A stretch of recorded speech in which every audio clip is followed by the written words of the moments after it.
ઉનાળો ચાલુ થઈ ગયો છે યાર, ના ગરમી એટલી પડે છે, શું કરવાનું યાર. સૂર્ય માથા પર ચડી ગયો છે, પાણી ઠંડુ બંડુ કઈ કરવું પડશે. હવે તો દૂર દૂર સુધી કોઈ દુકાનો દેખાતી નહીં યાર, બહુ ગરમી પડે યાર, બહુ ઉનાળો ચાલુ થઈ ગયો છે. લેડો ભર બજારે એકલો ફરું, ભર બજારે ખુલ્લી તલવાર લઈને ફરું, ભર બજારે.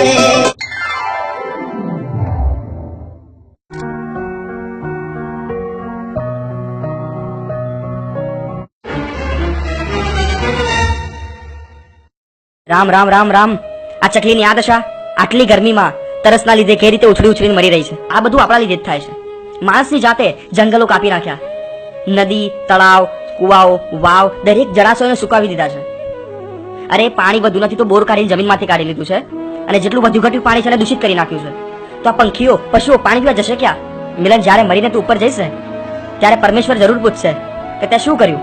એક ચકલી બાજુમાં તડફડતી હતી અને તું જોઈ રહ્યો. અરે ચલ, આ ચકલીને તો તું નહીં બચાવી શકે, પણ બીજા બધા જે અસંખ્ય પંખીઓ છે એમને બચાવવા માટે તો કંઈક કરવું પડશે. એમની તરસ છીપાવવા માટે હવે કંઈક કરવું પડશે. તું કોઈને જીવન આપી શકતો નથી, પણ કોઈના જીવનને બચાવી તો શકે છે. આટલી ગરમીના અંદર તરસના લીધે આ ચકલી કેવી રીતે મરી રહી છે તો તું જો, તારી નજર આગળ છે. તને તરસ લાગી તો તું ઠંડુ પાણી પીવા માટે અહીંયા ઉભો રહ્યો, અને આ પંખીઓનું શું નક્કી કરી લે. કોઈ પંખી તરસ્યું આ રીતે તડફડીને નહીં મરે. આના માટે કંઈક કરવું પડશે. આઈડિયા.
મિત્રો, આ વિડીયો કોઈ કોમેડી નથી, આ વિડીયો જાગૃતિ એક અવેરનેસ માટે છે.